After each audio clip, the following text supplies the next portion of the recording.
آج ہم نے سورہ شعراء پڑھی ہے، اس میں حضرت سلیمان علیہ السلام کا بڑا دلچسپ واقعہ ہے. میں کئی بار بتا چکا ہوں لیکن مزہ آتا ہے یار اس واقعے میں، بڑا خاندانی واقعہ یہ. اللہ تعالیٰ فرماتے ہیں وَلَقَدْ آتَيْنَا دَاوُودَ وَسُلَيْمَانَ عِلْمًا، ہم نے داؤد اور سلیمان کو علم دیا. بنی اسرائیل کے دو جلیل القدر پیغمبر گزرے، داؤد علیہ السلام اور سلیمان علیہ السلام، اور ایسے ایسے معجزے دیے اللہ نے داؤد اور سلیمان علیہ السلام کو کہ انہوں نے کہا الحمدللہ الذی فضلنا علی کثیر من عبادہ المؤمنین، لوگوں اللہ کا ہم پر بہت بڑا فضل ہے، تمام تعریفیں اس اللہ کے لیے جس نے ہمیں بہت سارے لوگوں پر فضیلت دی. اور اللہ کہتے ہیں داؤد علیہ السلام کے وارث تھے سلیمان علیہ السلام. داؤد علیہ السلام کی بہت ساری شادیاں تھیں، معذرت چاہتا ہوں، تو آپ کی اولاد بھی بہت ساری تھی، اس پہ بھی میں دوبارہ آپ سے معذرت چاہتا ہوں. تو آپ کہیں گے ان کی شادیاں تھیں تو آپ کیوں معذرت کر رہے ہو؟ یہ میں بتا رہا ہوں مجبوراً، کہتے ہیں نا شادیوں کا ٹاپک لے آتا ہے. تو بہت سارے بیٹے تھے، ان میں اللہ نے سلیمان علیہ السلام کو آپ کا والی اور وارث بنایا. اس سے ایک بات یہ بھی پتہ چلتی ہے کہ یہ جو ہم علی الاطلاق کہتے ہیں نا مدرسے کا محتمم ہے، اس کا بیٹا کیوں محتمم بن گیا، مدرسے کا مدرس ہے اس کا بیٹا کیوں مدرس بن گیا، مسجد کا متولی ہے اس کے بعد اس کا بیٹا کیوں متولی بن گیا. تو اگر وہ بیٹا نااہل ہے پھر تو یہ ناجائز ہے، لیکن اگر اہل ہے تو اس کا بننا زیادہ بہتر ہے، کیونکہ اس پہ لوگوں کو اتفاق کی امید زیادہ ہوتی ہے. جیسے حضرت مفتی محمد شفیع صاحب رحمہ اللہ تعالی مفتی اعظم تھے پاکستان کے، ان کی انتقال کے بعد ان کے بڑے بیٹے حضرت مفتی رفیع عثمانی صاحب بنے دارالعلوم کے. وجہ کیا تھی؟ ان میں صلاحیت تھی، علم بھی کامل ماشاءاللہ، تقوی بھی، اور مینجمنٹ کے ماہر تھے. تو اب ایسے موقع پہ یہ اعتراض نہیں بنتا کہ اپنے زندگی میں اپنے بیٹے کو کیوں بنا دیا. اگر بیٹا باصلاحیت ہے تو بہت اچھا کیا اس کو بنا دیا. تو دیکھو دارالعلوم کورنگی نے کیسی پھر ترقی کی ہے. گڑبڑ وہاں ہوتی ہے جب بیٹا کو 2 ٹکے کا کچھ بھی نہیں آتا. ایسے بھی ہیں بعض محتمم جن کے بچے ہر امتحان میں الحمدللہ فیل ہوتے ہیں، اور اگر پاس ہوتے بھی ہیں تو ڈالڈا ملا کے. ڈالڈا سمجھتے ہو؟ ہم جب کرکٹ کھیلتے تھے نا تو کمنٹری پہلے سادہ اسٹائل، وہ جو اسکورنگ جو ہے نا وہ لکھتے تھے سادہ اسٹائل میں، وہ تو اصطلاحات بھی بھول گیا میں. تو اب کیا ہوتا تھا، جیسے ہماری ٹیم کھیل رہی ہے، ہم کاپی لے کے بیٹھے ہوئے ہیں نا، یا وہ ملیا ہوا ہے کوئی بندہ، تو وہ 2 رن بنائے لکھ 3 دیے نا، اس نے 4 رن بنائے لکھ دیے 5. تو اس وقت یہ ٹرم یوز ہوتی تھی ابے تو ڈالڈا ملا رہا ہے بیٹا یہاں بیٹھ کے، کیونکہ دیسی گھی کا زیادہ رواج تھا نا. زیادہ رواج کا مطلب اچھا سمجھتے تھے. تو ڈالڈے والڈے یہ کمپنیاں آنا شروع ہوئیں، بہت رواج ہو گیا ان کمپنی کا. تو گاؤں کے لوگ، ہمارا تو گاؤں نہیں تھا، ہم تو شروع سے شہر میں ہی رہے ہیں، لیکن گاؤں سے یہ ٹرم آئی کہ بھائی یہ دیسی گھی میں کیا ملا رہا ہے؟ ڈالڈا ملا. تو وہ جملہ مجھے ہمیشہ یاد آتا ہے جب بھی کوئی ایسی دھاندلی کر رہا ہوں، تو کیا کر رہا ہے تو؟ اس میں ڈالڈا ملا رہا ہے. تو ڈالڈا مت ملایا کرو. کیا کہاں سے بات تھی یار یہ؟ ہاں، تو بچے کو نا محتمم پاس کر رہا ہوتا ہے کیا ملا کے؟ ڈالڈا ملا کے. اس کے میں صلاحیت نہیں ہوتی. تو ایسے نالائق بچوں کو اگر کسی نے محتمم بنا دیا یا اپنی جگہ مسجد میں نائب بنا دیا تو یہ ناجائز اور حرام ہے، یہ اقربا پروری ہے. تو لیکن داؤد علیہ السلام کے بیٹے چونکہ باصلاحیت تھے، سلیمان علیہ السلام، اللہ کہتے ہیں آپ کے بعد کون والی وارث ہوگا، یہ سارا نظام کون سنبھالے گا؟ سلیمان. تو اس پہ یہ اعتراض نہیں بنتا اقربا پروری چل رہی ہے معاذ اللہ، ٹھیک ہے نا. وجہ کیا ہے بھائی؟ باصلاحیت ہیں وہ، اور یہ اللہ نے ان کی سلیکشن کی. تو اللہ اگر سلیکشن نہ بھی کرے، انسان بھی سلیکشن کر سکتا ہے. فرمایا کہ وَوَرِثَ سُلَيْمَانُ دَاوُودَ قَالَ يَا أَيُّهَا النَّاسُ عُلِّمْنَا مَنطِقَ الطَّيْرِ. آپ نے لوگوں سے کہا اے لوگو اللہ نے ہمیں پرندوں کی بولی سکھائی ہے. اب پرندے تو بولتے نہیں ہیں، سوال پیدا ہوتا ہے بھائی کوئی نہ کوئی طریقہ پرندوں کا بھی میسج پہنچانے کا ہوتا ہے. تو سائنس اتنی ترقی کر رہی ہے، پرندوں میں بھی آپس میں کوئی کمیونیکیشن کا پورا سیٹ اپ ہوتا ہے، بہت سارے جانوروں میں بھی ہوتا ہے.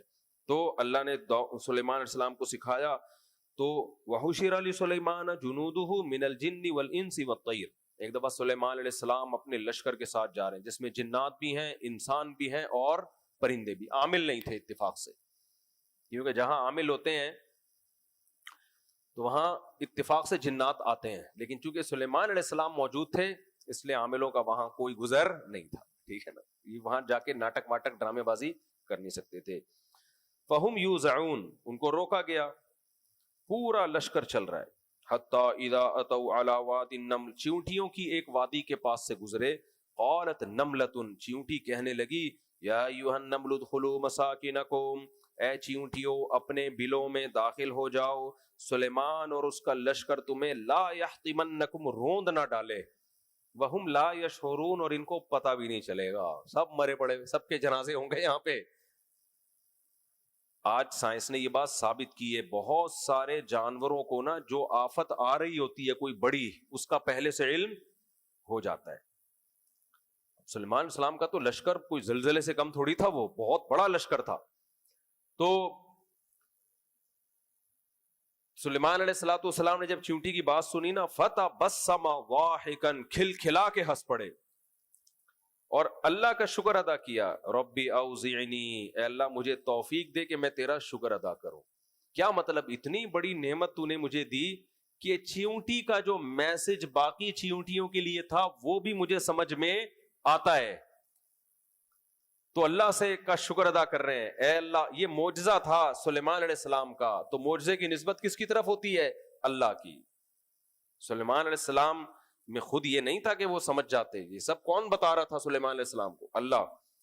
اے اللہ مجھے توفیق دے کہ میں اس نعمت کا شکر ادا کروں جو تو نے مجھ پر کی، وعلی والدی، اور میرے والدین پر کی. پیغمبر ہر دعا میں اپنے والدین کو یاد رکھتے ہیں. میرے والدین پر بھی، داؤد اور جو آپ کی والدہ تھیں، کہ انہی کی برکت سے مجھے یہ سب کچھ ملا ہے. وَأَنْ أَعْمَلَ صَالِحًا تَرْضَىٰ، اے اللہ اتنی بڑی نعمت تو نے مجھے دی، ایسا نہ ہو میں نیک عمل چھوڑ دوں.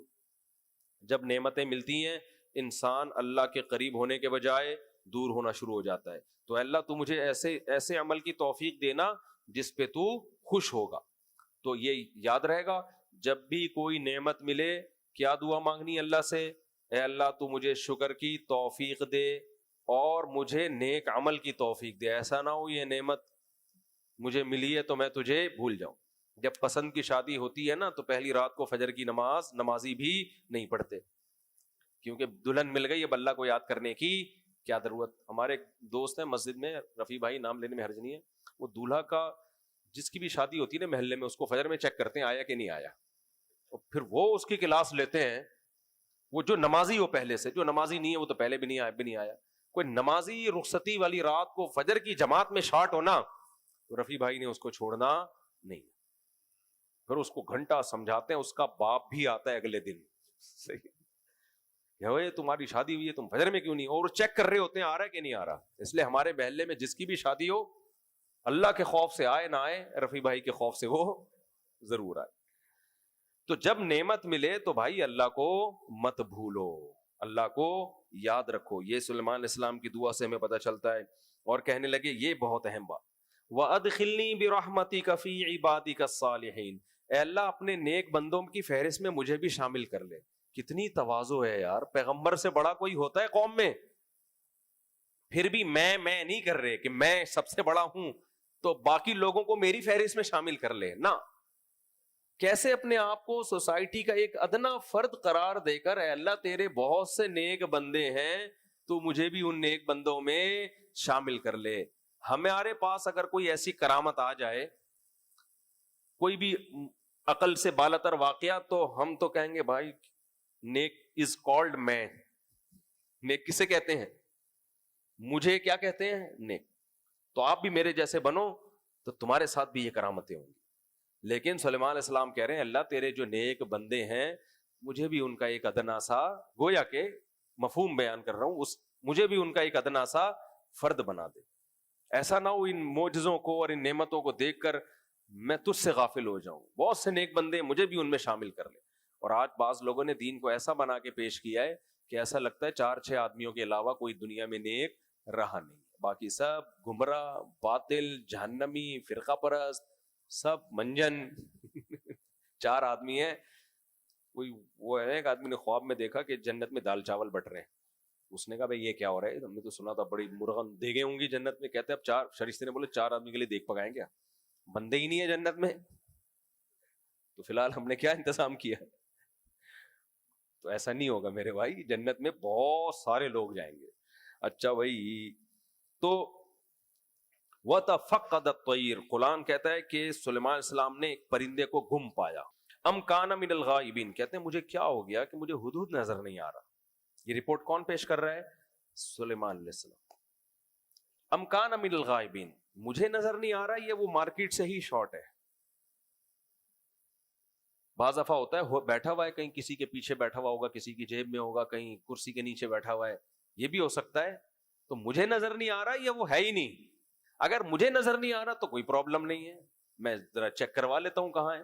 لیکن اگر وہ شارٹ ہے نا دربار سے غائب ہے تو لَأُعَذِّبَنَّهُ عَذَابًا شَدِيدًا، میں پھر نہیں چھوڑوں گا اس کو، سخت عذاب دوں گا. او لَأَذْبَحَنَّهُ، ہو سکتا ہے ذبح ہی کر ڈالوں. اس سے پتہ چلتا ہے بھائی مملکت چلانا آسان کام نہیں ہوتا، کیونکہ سلیمان علیہ السلام بڑے مجاہد تھے، کنٹری ان کے پاس تھا، اور ہدہد کا کام خفیہ ایجنسی کا تھا. ہر وقت سلیمان علیہ السلام کو رپورٹ چاہیے ہوتی تھی کہ فلاں ملک کے بارے میں تجھے جو رپورٹ لینے کے لیے بھیجا تھا آیا کہ نہیں آیا. پتہ چلا وہ چھٹی پہ گیا، آج اس کی نانی کا انتقال ہو گیا. ابے تیری نانی کا انتقال ہو گیا تو چھٹی پر ہے، بتا کے جاتا تاکہ کوئی آلٹرنیٹ ہم دیکھتے. کیونکہ ایک سیکنڈ بھی تاخیر جو ہے نا بعض دفعہ صدیوں کا نقصان کرتی ہے. جنگ میں ایک سیکنڈ کا توقف، کوئی آپ کے لیے مقابلے میں آیا ہوا ہے اور آپ کے پاس پسٹل ہے، آپ نے کہا یہ والی چھوڑو دوسری پسٹل اٹھا کے ماروں گا، تو مار لو گے؟ بس گئے. سیکنڈوں کی خطا سے صدیاں برباد ہو جاتی ہیں. اس لیے سلیمان علیہ السلام نے اپنے اس عمل میں بتا دیا بھائی جو میدان جنگ میں لڑنے والے لوگ ہیں یا حکومت چلانے والے لوگ ہیں ان کو بہت زیادہ بیدار ہونے کی ضرورت ہے. کچھ غلطیاں قابل معافی نہیں ہوتی. اس میں ہمیں بھی سبق ملتا ہے کہ ہم جو مکھنچوؤں کی طرح زندگی گزارتے ہیں نا، کسی کے ذمے کوئی کام لگا تو کرتا ہی نہیں ہے. ابھی کیا واقعہ ہوا ہے یار ہمارے دوست کے ساتھ، ان کی بیوی آگ میں جل کے شہید ہو گئی بیچاری. گیس کا پائپ لائن کہیں سے لیک تھا، ہلکی ہلکی اسمیل آ رہی تھی، انہوں نے اس کو زیادہ اہمیت نہیں دی، بھائی پتہ نہیں کہاں ہے، ایسے ہی سو گئے. بھائی جب تک آپ سو کیسے گئے؟ جب تک یقینی طور پر آپ کو پتہ نہ چلے یہاں ہے، اس کو بلا کے بند کرو، اس کے تمام راستے بند کرو اس کے، آپ سو کیسے گئے؟ سو گئے. وہ بیوی بیچاری صبح اٹھی ہے، کچن میں اس نے جیسے خواتین کرتی ہیں ایک دم آگ بھڑکی ہے، چیخو پکار سے یہ لوگ اٹھے اور اس کو ہاسپٹل لے کر گئے. 2-4 دن زندہ رہی، اس کے بعد انتقال ہو گیا. تو 15-20 سال پہلے بھی میرے ہی ایک دوست کے ساتھ یہ واقعہ ہوا تھا. وہ بیچارہ روتا ہوا آیا ہمارے پاس کہ یہ خواتین کے ساتھ یہ واقعات ہوتے ہیں کچن میں، یہ کامن ہے. یہ واقعات کچن میں کہیں چولہا جلا، بٹن آن کر کے بھول گئی. اب جب گیس کی لوڈ شیڈنگ ہوتی ہے تو یہ ہو رہا ہوتا ہے. چولہا جلایا خاتون نے، گیس آ نہیں رہی تو بعض دفعہ غفلت میں ایسے ہی چھوڑ دیا. اب وہ گیس آنا شروع ہو جاتی ہے تو گیس نکل رہی ہے، ناک بند ہے، اسمیل کا نہیں پتا چل رہا. وہ جلایا اور آگ لگ. ہمارے ایک دوست وہ بھی جلے اس طرح سے آگ میں، میرا شاگرد تھا. کیا ہوا ہے، ٹینکی میں گیا ہے صفائی کے لیے. بھائی ٹینکی کا ڈھکن جب بند ہوتا ہے تو آپ نیچے جاؤ، اس میں گیس ہوتی ہے بعض دفعہ. وہ گیا اندر، آگ لگائی ہے روشنی کے لیے، پورا جل گیا. اتنا مضبوط لڑکا تھا ماشاءاللہ، تو بچ گیا، وہ جان بچ گئی. وہ اسی آگ میں باہر نکلا ہے وہ، اور جا کے اپنے اوپر خود بالٹیاں ڈالی ہیں اس نے، پوری اسکن جل گئی. میں اس کی عیادت کے لیے گیا تھا. ایک واقعہ ہم نے اپنے خاندان میں اپنی آنکھوں سے دیکھا ہے کہ یہ کوائل جلاتی ہے نا خواتین، یہ بہت خطرناک چیز ہے. یہ کوائل نہیں ہوتی مچھر والی، یہ تو میں نے اپنی آنکھوں سے دیکھا. ہمارے ایک ریلیٹو تھے، میں چھٹیاں تھی ہماری، میں دوسرے کمرے میں سو رہا ہوں. اچھا ان کے گھر کے جو سربراہ تھے وہ بار بار کہتے بھی تھے بھائی یہ کوائل جو ہے یہ دور رکھا کرو، چادر سے، بستر سے، پردوں سے بہت دور. ایسا نہ ہو کوئی رضائی اس کو جا کے لگے، لحاف لگے، آگ پکڑ لے. لیکن گھر میں لوگ سیریس نہیں، بھائی رکھا ہوا تو ہے، دور رکھا ہوا ہے نا، اور کیا کریں. یہی ہوا کہ رات کو سردیاں تھی، سوتے ہوئے میں کسی بچے کا لحاف جو ہے نا، جیسے بچہ یوں اٹھا کے پھینکتا ہے کچھ، وہ لحاف جا کے گرا ہے اس کوائل پہ. اس میں لگی آگ اور چند سیکنڈ کے اندر پورا کمرہ آگ سے بھرا ہوا. وقت پہ شکر ہے وہ چیخو پکار سے، یعنی جب گرمی لگی نا جو سو رہے تھے وہاں وہ بھاگے. میں تو 7 والے کمرے میں تھا، میں بھی بغیر، ہم نے وہ پائپ چلا کے وہ اس آگ پہ قابو پا لیا، لیکن پورا کمرہ جو تھا وہ چند سیکنڈ تاخیر ہوتی ہے سب نے جل جانا تھا اندر. تو یہ واقعات ہم نے اپنی آنکھوں سے اتنے سارے دیکھ لیے ہیں کہ اس سے نبی صلی اللہ علیہ وسلم نے فرمایا رات کو چراغ ہمیشہ گل کرو، فَإِنَّ الْفُوَيْسِقَةَ تَضْرِمُ النَّارَ عَلَى الدَّارِ عَلَى أَهْلِهَا، کہ رات کو چراغ میں کیا ہوتا ہے، چوہا یہ بعض دفعہ چراغ کو گرا دیتا ہے، موم بتی کو گرا دیتا ہے. کوئی یہ حشرات الارض سے تھوڑی ہم بچ سکتے ہیں، یہ گرا دیتے ہیں، کسی چیز پہ گرا اس میں آگ لگ گئی. تو کوئی نہیں ہے، بس پاگلوں اور بے وقوفوں کی طرح زندگیاں گزر رہی ہے. خواتین بائک میں پیچھے بیٹھتی ہیں، دوپٹے لٹک رہے ہوتے ہیں، پیچھے برقعے لٹک رہے ہوتے ہیں، بھائی یہ چین میں آ جائے گا، پھنس جائے گا، اور کچھ نہیں ہوتا. ابھی ہمارے ایک ریلیٹو کا حادثہ ہوا ہائی وے پہ، ٹانگ ٹوٹ گئی، اللہ ان کی کو صحت دے. کل کا واقعہ یہ، کیسے ٹانگ ٹوٹی تھی ہائی وے پہ، کل حیدرآباد سے آتے ہوئے. میرے پاس میں کہیں بیان کے لیے گیا ہوں، فون آ رہے ہیں ایمرجنسی، ہمارے اپنے قریبی ریلیٹو ہیں. کیا ہوا جی، وہ ڈرائیور کے ساتھ کی سیٹ پہ بیٹھے ہوئے تھے، سو گئے تھے. تو میں نے کہا ڈرائیور تو نہیں سویا نا؟ کہہ رہے نہیں وہ سو گئے تھے. جب ایکسیڈنٹ ہوا ہے تو سیٹ بیلٹ نہیں پہنی ہوئی تھی، جنہوں نے سیٹ بیلٹ پہنی ہوئی وہ بچ گئے، انہوں نے سیٹ بیلٹ نہیں پہنی ہوئی تھی. تم ہائی وے پہ سفر کر رہے ہو اور سیٹ بیلٹ نہ پہنی ہو آپ نے، اتنی سی غفلت ہے. اور اس کا کفارہ کیا ہوا؟ ٹانگ گئی، ٹوٹ گئی ٹانگ. تو جب ہائی وے پہ سفر کر رہے ہو پھر تو پہنو یار، کچھ بھی ہو سکتا ہے. لیکن ہر آدمی نے فرض کیا ہوا ہے کہ میرے ساتھ کچھ بھی بولو نہیں ہو سکتا. سیٹ بیلٹ میں بہت دفعہ بچت ہو جاتی ہے. ہمارے ایک دوست 150 کی سپیڈ پہ جا رہے تھے، سیٹ بیلٹ تھی ان پہ بھی اور ساتھ والے پہ بھی، آنکھ لگ گئی ان کی ہائی وے پہ. گاڑی نے 3-4 قلا بازیاں کھائی ہیں، گاڑی کی تو ایسی کی تیسی ہو گئی، خود فٹ فاٹ. جو گاڑی دکھائی نا، میں نے کہا بچ کیسے گئے؟ کہہ رہے یہاں سیٹ بیلٹ پہنی ہوئی تھی. یہ جو گورنمنٹ بار بار کہہ رہی ہوتی ہے سیٹ بیلٹ، بیوقوف نہیں ہے پوری دنیا جو آپ کو بول رہی ہوتی ہے سیٹ بیلٹ. ہم سمجھ رہے تو پتہ نہیں ان کو کیا سیٹ بیلٹ کے پیسے ہم سے لے رہے ہیں، کیا ان کو فائدہ ہو رہا ہے، یا امریکہ کی سازش ہے. تو یہ غفلتیں ہمارے یہاں ہول سیل کے حساب سے ہیں. تو یہ میں اس لیے لمبی بات اس لیے کر رہا ہوں کہ سلیمان علیہ السلام نے کہا بھائی یہ جو ہدہد نے جو غیر حاضری کی ہے، مجھے رپورٹ چاہیے تھی اور رپورٹ کے لیے اس وقت ہدہد مارکیٹ میں موجود نہیں. اس کا نتیجہ کیا نکلے گا؟ ہم اس کم وقت کا انتظار کریں گے، وہ گھنٹے بعد آئے گا، پھر رپورٹ پیش کرے گا، اور پتہ نہیں دنیا کا نقشہ ہی نہ تبدیل ہو چکا اس وقت تک. لہذا سلیمان علیہ السلام اللہ کے پیغمبر رحم دل ہوتے ہیں، کہنے لگے نہیں چھوڑوں گا، یا تو ایسی سزا ملے گی یا ذبح کر دوں گا. اب ذبح کر کے کس کو کھلائیں گے؟ بہرحال او لیاتینی بسلطان مبین، یا یہ کہ غیر حاضری کا کوئی بہت معقول عذر لے کر آئے. نانی کا انتقال نہیں چلے گا. ایک بچہ اسکول میں گیا نا، ایک نانی اسکول میں گئی کہ میرا نواسا آیا ہوا ہے، آج دیر ہو گئی. تو اسکول والوں نے کہا وہ آپ کے انتقال کی چھٹی لے کے گیا ہوا ہے. تو یہ پرانا عذر ہے، نانی کا انتقال، دادی کی طبیعت خراب. تو سلیمان علیہ السلام نے کہا بھائی او لیاتینی بسلطان مبین، واضح دلیل لے کر آئے. فمکث غیر بعید، ابھی تھوڑا ہی ٹائم گزرا تھا، فوراً ہدہد حاضر ہوا. فقال احط به ما لم تحط، کہا ایک دم 1 منٹ رکیں بادشاہ سلامت، غصہ نہ کریں، میں خاندانی رپورٹ لینے گیا ہوا تھا، اس سلسلے میں مجھے تھوڑی سی تاخیر، واپس آ کے جاتا تو سفر لمبا ہو جاتا. میں گھومتا، وہ تو ٹریولنگ کرتا تھا نا، پرندے تو کہاں کہاں جاتے ہیں، میں گھومتا پھرتا جا رہا تھا. انی وجدت امرأۃ، میں نے ایک عورت دیکھی، تملکہم، ایک ایسی قوم دیکھی، ایک ایسا کنٹری دیکھا جس کی سربراہ ایک عورت ہے. ایک تو یہ اچھمبے کی بات، اس زمانے میں تصور نہیں تھا کہ کسی ملک کی سربراہ کون ہو، عورت سربراہ ہے. اور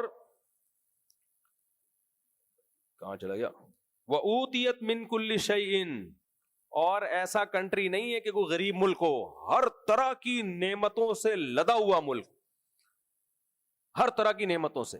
بھائی سلیمان علیہ السلام تو اس میں تھے نا کہ پوری دنیا میں کوئی ایسی ریاست ہو جو اللہ کی باغی ہے، اللہ کی نافرمان ہے، شرک ہے، تو ہم ان کو دعوت دیں، دعوت سے باز نہ آئیں تو ہم ان پہ جہاد کریں. تو سلیمان علیہ السلام کی حکومت تو بہت پھیل چکی تھی، تو ان کا تو خیال تھا کہ بس ہو گیا پوری دنیا فتح، یا ہوں گے وہ دور دراز علاقوں میں جنگلوں میں کچھ لوگ رہتے ہوں گے. ہدہد آگے بتا رہے آپ کو پتہ ہی کوئی نہیں، پوری ایک اسٹیٹ دریافت کی ہے میں نے.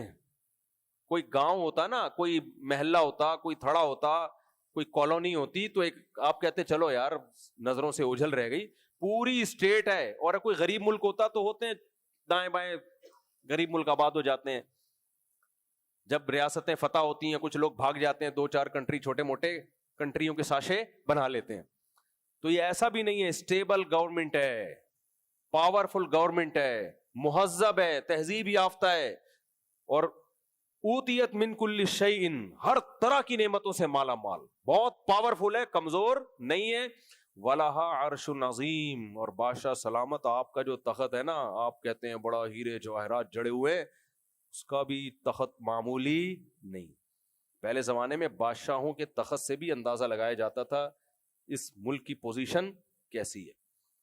تو سلیمان علیہ السلام کا تو بڑا عالیشان تخت تھا, تو بہت خاندانی تخت رکھا ہوا ہے اس نے, جس پہ وہ جلوہ افروز ہوتی ہے ملکہ صاحبہ.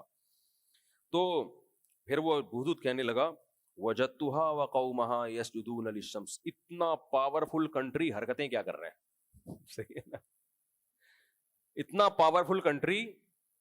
بھائی جب اکنامکلی کوئی مضبوط ہوتا ہے تو مینٹالٹی بھی اچھی ہوتی ہے نا, مینٹل لیول بھی اونچا ہوتا ہے, کچھ چھچوری حرکتیں ایسے لوگ نہیں کرتے.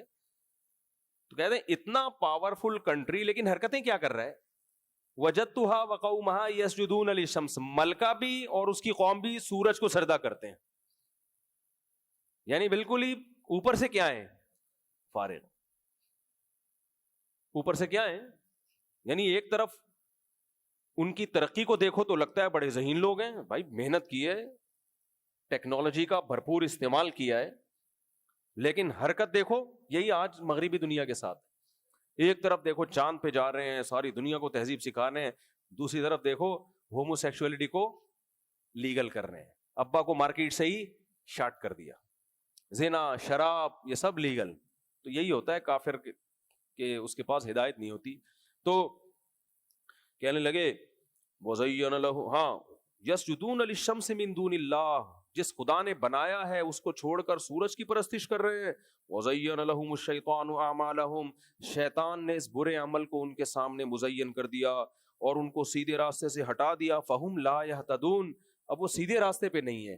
یہ رپورٹ کون پیش کر رہا ہے, ہدہد. پھر کہنے لگا اللہ يَسْجُدُوا لِلَّهِ الَّذِي يُخْرِجُ الْخَبْءَ فِي السَّمَاوَاتِ وَالْأَرْضِ وَيَعْلَمُ مَا تُخْفُونَ وَمَا تُعْلِنُونَ, اس اللہ کو سجدہ کیوں نہیں کر رہے جو کائنات میں ایسے ایسے تصرفات کر رہا ہے. یعنی دیکھیں ہدہد کو بھی اشکال ہو رہا ہے کہ توحید ایک دفعہ سمجھ میں آ جائے نا, پھر انسان کو اللہ کے سوا سجدہ کرنے والے سمجھ میں آتے ہی نہیں. تو جانور کہہ رہے ہیں عجیب باولے ہوئے ہیں, ٹھیک ہے نا, جو اصل خدا جس نے بنایا ہے, جو کائنات میں تصرفات کرتا ہے, اس کو چھوڑا ہوا ہے. اور یعلم ما تخفون وما تعلنون, تمہاری پوشیدہ اور کھلی ہوئی باتیں سب کو جانتا ہے, اس کو بھول گئے ہیں اور سجدہ کر رہے ہیں سورج کو. تو سلیمان علیہ السلام نے جب اس کی تقریر سنی تو حیران ہوئے اور کہنے لگے سننظر اصدقت ام کنت من الکاذبین, ابھی ہم دیکھتے ہیں بیٹا تو سچ کہہ رہا ہے یا جھوٹ بول رہا ہے. ایک دم کسی کے جذبات سے متاثر بولو نہیں. ابھی وہ آیا نا ایک پھینکو بیٹھا ہوا ہے, قسم اٹھا کے کہتا ہوں, اللہ کی قسم, 3 دفعہ قسمیں اٹھائیں.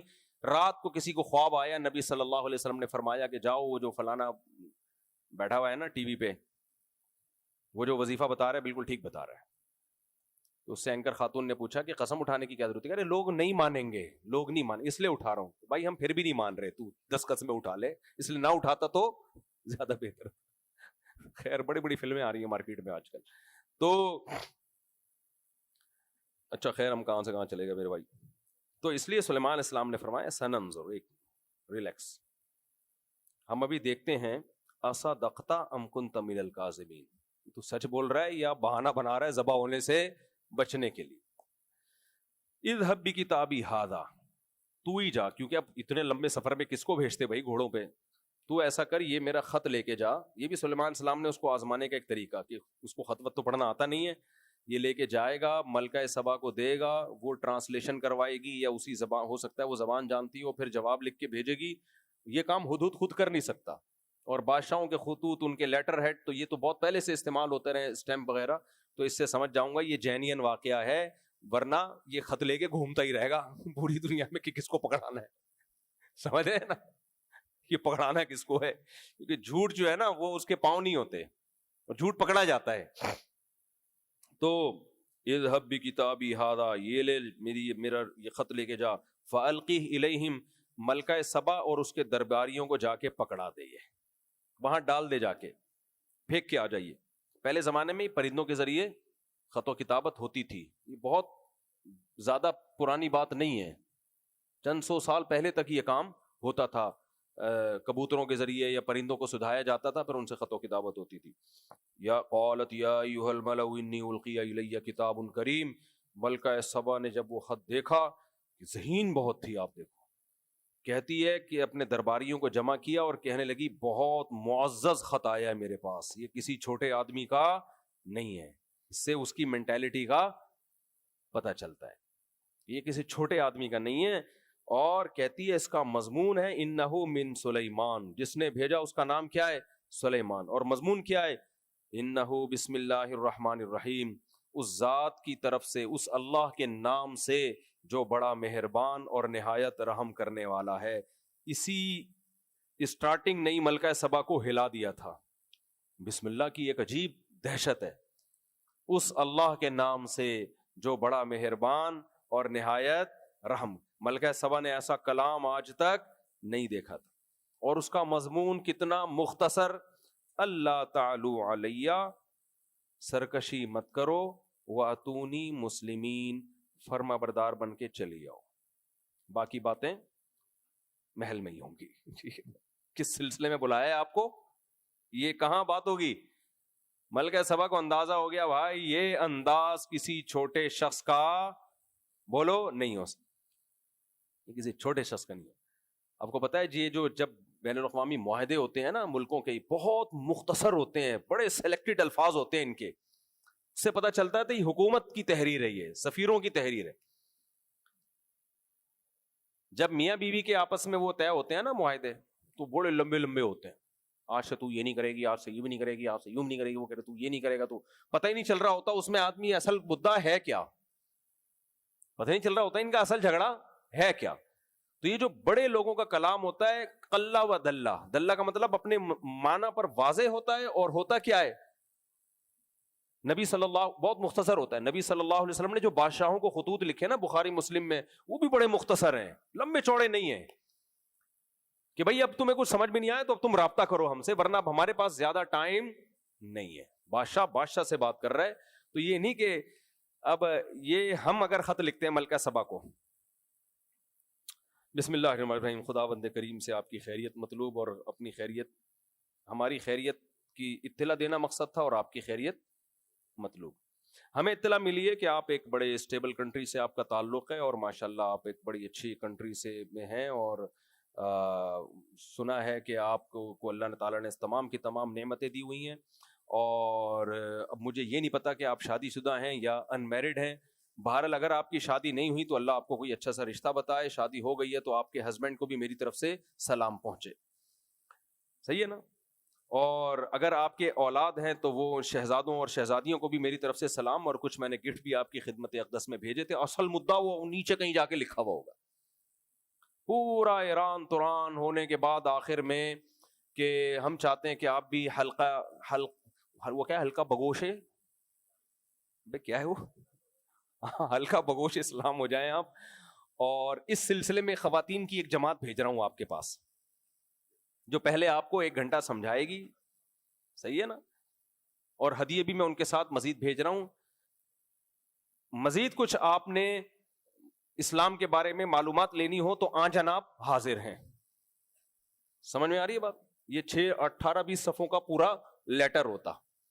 ملکہ سبا سمجھ جاتی کہ بھائی یہ کوئی نئی جماعت آئی ہوئی ہے، اس سے گھبرانے کی بالکل ضرورت نہیں ہے. بھائی بادشاہ سے جب بات کرتا ہے تو کیا انداز تھا سلیمان علیہ السلام کا. بسم اللہ الرحمن الرحیم میں بتا دیا کہ ہم ایک خدا کے ماننے والے ہیں، ہم سورج کے پجاری نہیں ہیں. دوسری بات یہ، اللہ تعالی، اپنا وہ پیغام تو دے دیا، اللہ تعالی علیہ واتونی مسلمین، سرکشی مت کرو، بندی بن کے، مسلم کا معنی فرما بردار، جس کو پنجابی کہتا ہے بندہ بن، بندہ، تو بندی بن کے چلی آؤ. اس کے تو لرز گئی، بھائی یہ کیا ہے، کوئی دوسری بات ہی نہیں ہے. تو اس نے ذہین تھی نا, فوراً فیصلہ نہیں کیا کہ نیچے کچھ لکھ کے بھیج دیا ہو, جاؤ جو کر سکتے ہو کر لو بھائی, اگر یہ سچی مچی کی طاقتور نکلے تو پھر یہ جو کر سکتے ہیں کر لیں گے, ٹھیک ہے. تو بہت ذہین عورت تھی, اس نے کیا کیا, اس نے کہا کہ یا ایھا الملأ افتونی فی امری. پہلی بات اس خط کی تعریف کی, یہ کسی چھوٹے آدمی کا کلام نہیں لگتا. اور اب سارے اپنے جرنیلوں کو بٹھایا جو لڑنے والے تھے, ان سب کو کہا کہ افتونی فی امری, مشورہ دو مجھے, ما کنت قاطعۃ امرا حتی تشہدون, میں اس وقت تک کوئی یقینی فیصلہ نہیں کروں گی جب تک تم مشورہ نہیں دو گے, اس میں شریک نہیں ہوگے اس مشورے میں. کیا زبردست بات ہے یا نہیں ہے؟ اس میں یہ بتا دیا کہ فیصلہ میرا ہی ہوگا, تمہاری رائے مجھ پہ مسلط نہیں ہوگی, مشورہ لوں گی. تو انہوں نے مشورہ کیا دیا.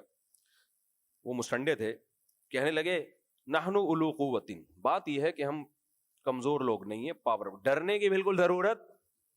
یہ 2 لائنیں لکھ کے بھیج دی اور آ جاؤ تو ہم چلے جائیں, ایسے بیوقوف تھوڑی ہیں ہم. نحن اولو قوت, ہم طاقت. مسٹنڈے کہنا ان کو ٹھیک نہیں ہے کیونکہ آخر میں انہوں نے بات بڑی ٹائٹ کی.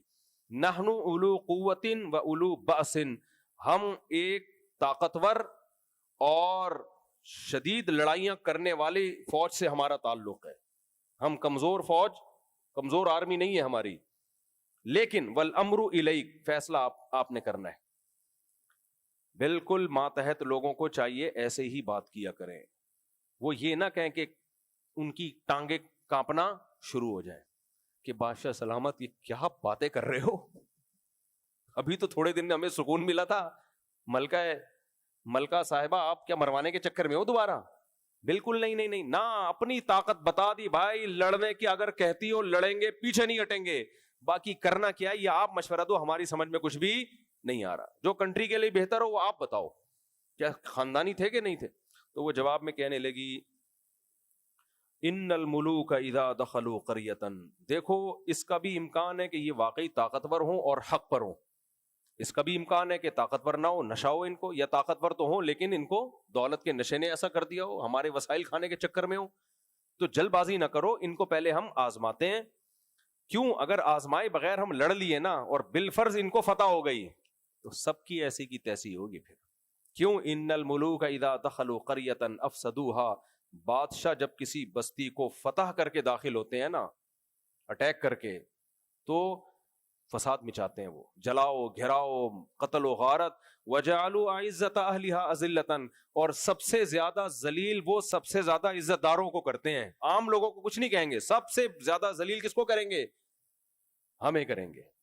تو اس لیے وَكَذَلِكَ يَفْعَلُونَ, انہوں نے بھی یہی کرنا ہے. وَإِنِّي مُرْسِلَةٌ إِلَيْهِمْ بِهَدِيَّةٍ, اب میں کیا کرتی ہوں, تگڑے تگڑے قیمتی ہدیے دیتی ہوں ان کو.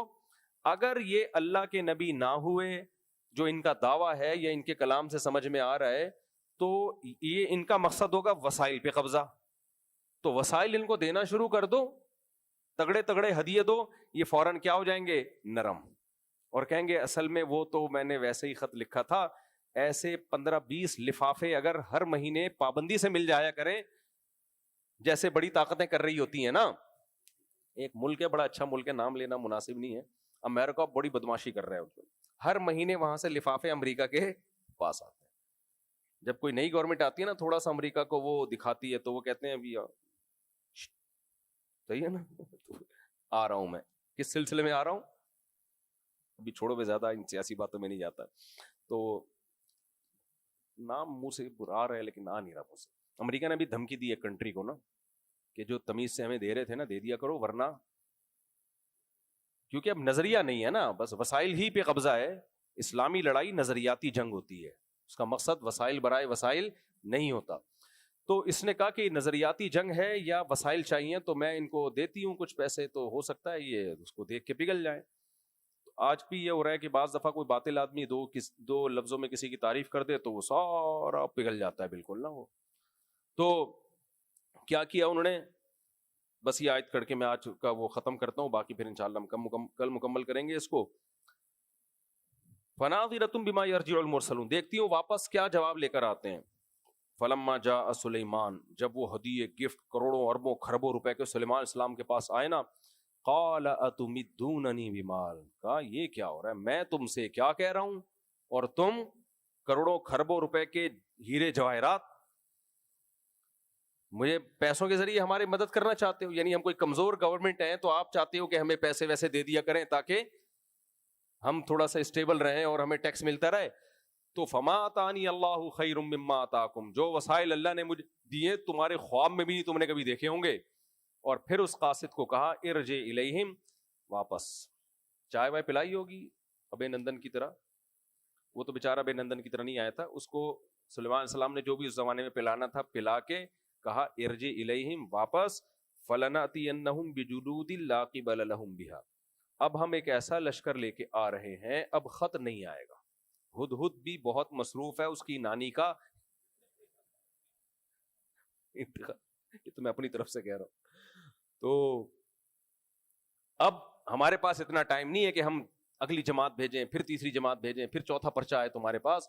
ہم ایک لشکر لے کے آ رہے ہیں، لا قبل لہم بہا، تم اس کے سامنے ٹھہرنے کا تصور بھی نہیں، کیونکہ اس میں جنات بھی ہوں گے. ٹھیک ہے نا، جنات بھی ہوں گے، انسان بھی ہوں گے، جنات طاقتور فوج ہوگی.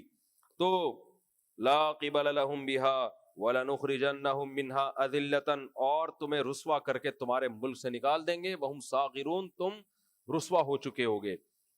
تو یہ دھمکی گئی ہے ملکہ سبا کے پاس. اس نے کہا بھائی پہلے تفتیش احوال جا کے کرو، اپنی آنکھوں سے دیکھو، قاصد بھیجو کہ ہم مذاکرات کے سلسلے میں حاضر ہونا چاہتے ہیں. ٹھیک ہے نا، سامنے بیٹھ کے فیس ٹو فیس بات ہوگی. تو عقل مند تھی نا. تو پھر وہ کیا ہوا آگے انشاءاللہ یہ ہم کل سے شروع کرتے ہیں، آج وقت بہت زیادہ ہو گیا. یہ واقعہ کئی بار میں سنا چکا ہوں لیکن اس میں اسباق بہت زیادہ ہیں، اسباق بہت زیادہ ہیں. اللہ تعالیٰ سمجھنے کی عمل کی توفیق عطا فرمائے. جلدی جلدی پرچیاں دے دو بھائی. وعلیکم السلام. نکاح کر لیا ہے تو اسی عورت کے بارے میں اللہ اور اس کے رسول کیا بول رہا ہے بھائی؟ مسئلہ ایک عورت 45-46 سال کی نانی دادی ہے اور اس کے 7-8 بچے بھی ہیں. اس نے اپنے پہلے شوہر سے طلاق اب تک نہیں لی ہے اور وہ کسی اور کے ساتھ بھاگ گئی ہے. بچوں سے رابطہ ہونے کے بعد اس نے بتایا کہ میں نے کسی عالم سے فتویٰ لیا ہے کہ میرا نکاح ہو سکتا ہے. وہ جس شخص کے ساتھ بھاگی ہے اس نے سے نکاح بھی کر لیا ہے. بھائی جب تک پہلے شوہر سے طلاق نہ ہو جائے نکاح نہیں ہوگا دوسرے شوہر سے. وہ کلعدم ہے، زنا ہے وہ.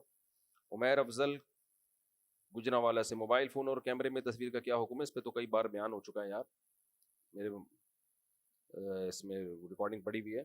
استاد جی فی سبیل اللہ کا اطلاق کن کن پر آتا ہے؟ مثلا جہاد طلبہ وغیرہ پر. قرآن میں زیادہ تر اس کا اطلاق جہاد پر آیا ہے، لیکن قرآن میں جہاد کے علاوہ موقعوں پر بھی یہ لفظ استعمال ہوا ہے. تو کوئی بھی دین کی دعوت اور تبلیغ کا کام ہوگا دوسرے درجے میں اس کو بھی فی سبیل اللہ کہا جا سکتا ہے. لیکن جہاں قرآن میں فی سبیل اللہ جہاد ہی کے معنی میں استعمال ہوا ہے، پھر اس کو کسی اور معنی میں، یعنی جو فضیلت اس کی وارد ہوئی ہے اس کو پھر کسی اور معنی میں استعمال نہیں کرنا چاہیے. گجرانوالہ سے کچھ طلبہ ہیں جو عام ملاقات کی طالب علم ہیں. کہاں ہیں وہ گجرانوالہ والے؟